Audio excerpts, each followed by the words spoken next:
Okay, so on this pattern we have a breast pocket. This pattern piece calls for this section to be faced, and you can see that on the instructions. So there's 10. 10's our pocket piece, and we only have interfacing just on the top. We place our facing on there, fold it in, and then we've got a nice firm upper part of our pocket. So cut that piece out of interfacing. Now interfacing is a stabilizer. It basically stabilizes the fabric. It gives it structure, it gives it stability. Marks on there, see these marks? That mark there indicates where a button or a buttonhole will go, and that mark there, that fold, is where the fabric folds over.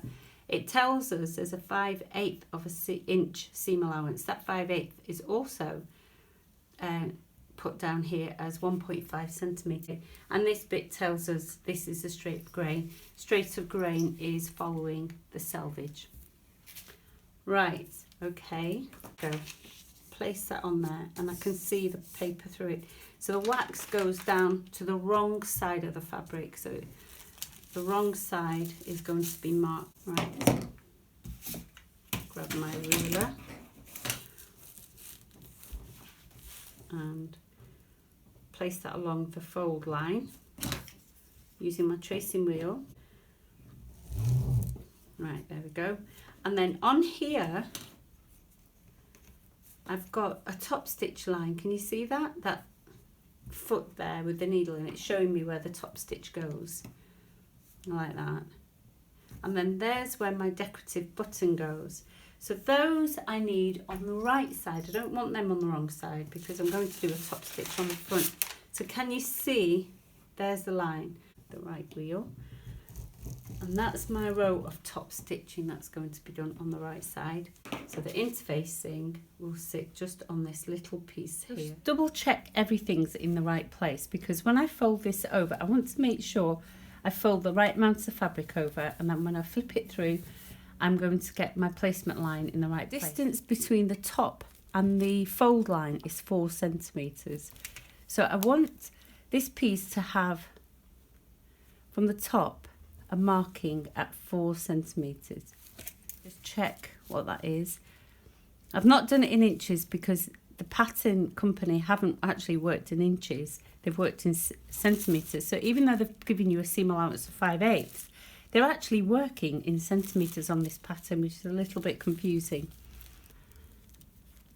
Right, so that's 3 centimetres. So what will happen is when I fold this over, let's fold it over and press it, because that's 3 centimetres is my stitch line. So add a bit of steam. So I've got the steam there. Use a clapper to give you a nice crisp fold. I'm going to top stitch that on there. So that's got to be at 3 centimetres. So the top stitch line is going to be 3 centimetres from the top. I want to be able to see that, so I'm going to put that marking on the front. Now the pattern asks you to finish all the edges first. So what you can do is you can overlock them, you can turn them over by 1/8 of an inch or 1/4 of an inch if you want to, and top stitch them. You can pink them with pinking sheet. If I measure 3 centimetres from the top there, and I'll tell you why I'm doing this. If I measure this at 3 centimetres, when I fold this fabric over, what will happen is the top stitch is going to be sitting exactly on that line, isn't it?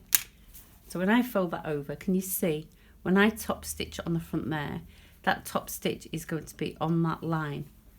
So I need to finish this edge off and not go beyond that line, because if I go beyond that line, my top stitch won't sit on anything, and I need to be holding this flap down. You can see through the fabric, you can see that I'm going to finish that edge neatly. So I'm going to top stitch there, along there, fold it down, and then top stitch along that line, and that will give me a nice pocket. So I'm using a stitch length of 3. That 3 represents 3 millimeters. Make sure the machine is on. Place your needle on your stitch line. So my 3 centimeter line there. Make sure I have. Lock that into place.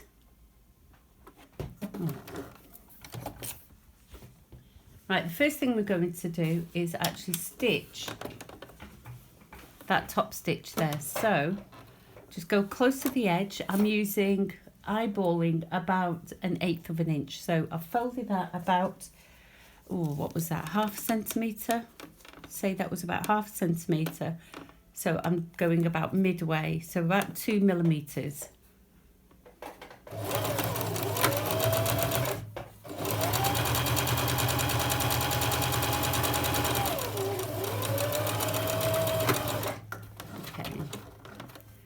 So that's going to hide my raw edge now.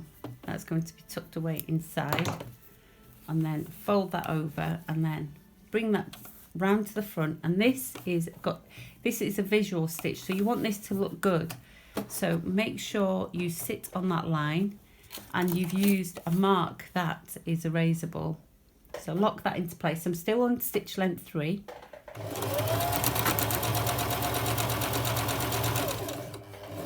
And take your time when you do this.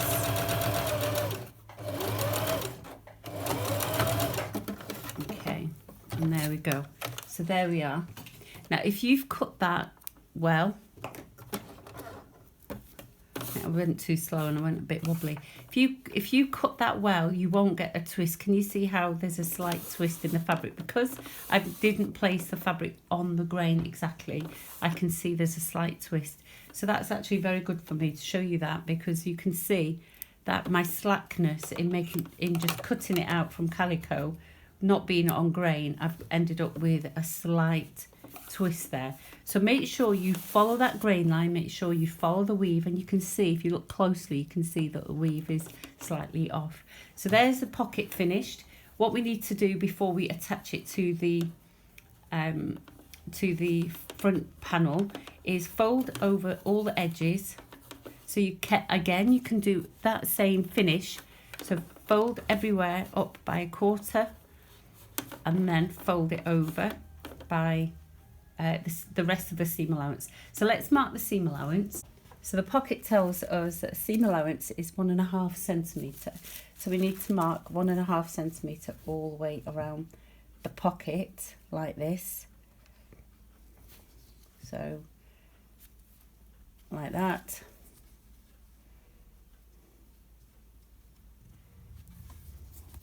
Let's mark 1.5 centimetres there and 1.5 centimetres along there. And if I use my ruler,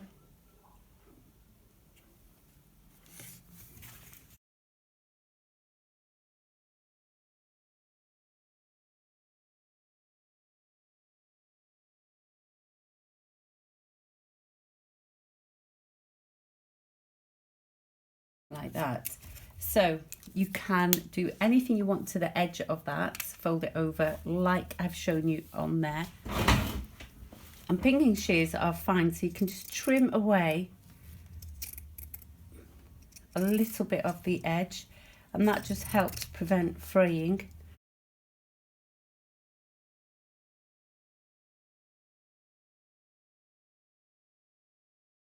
Just fold that over like that.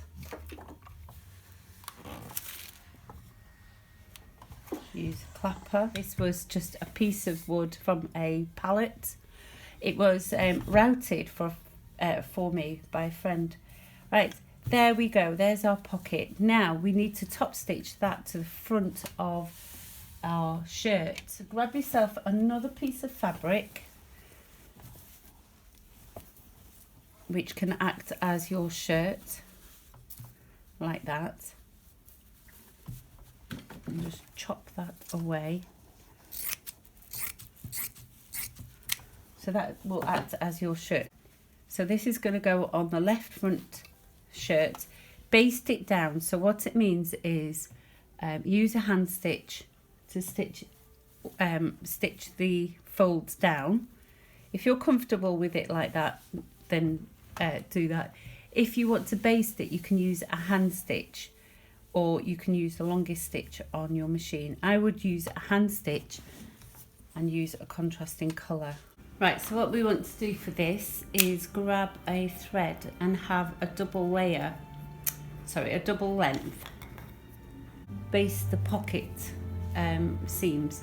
So in the diagram they show you to baste like this. So all you're doing is an in and out running stitch like that.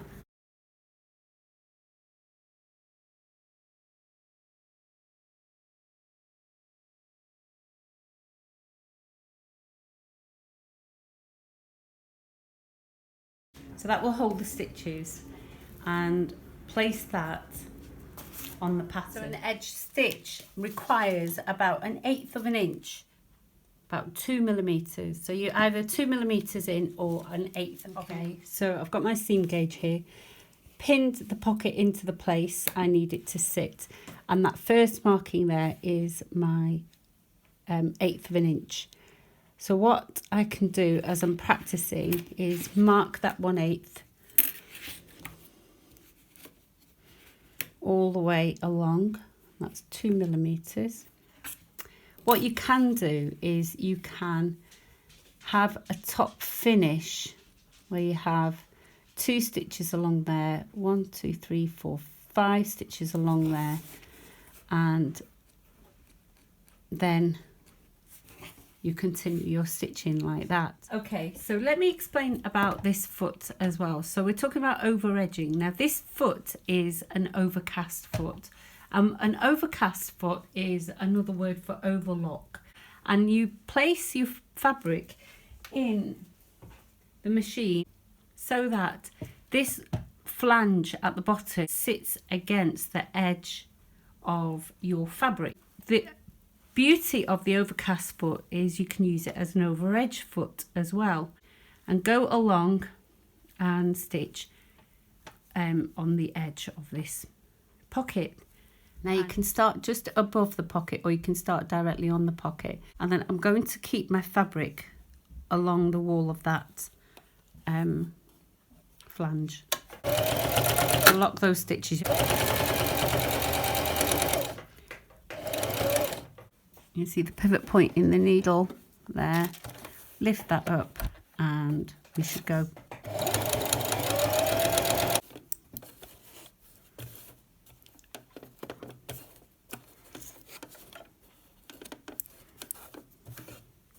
If you have a overcast foot, use that. That really does help with the 2 millimeter top stitch that we followed.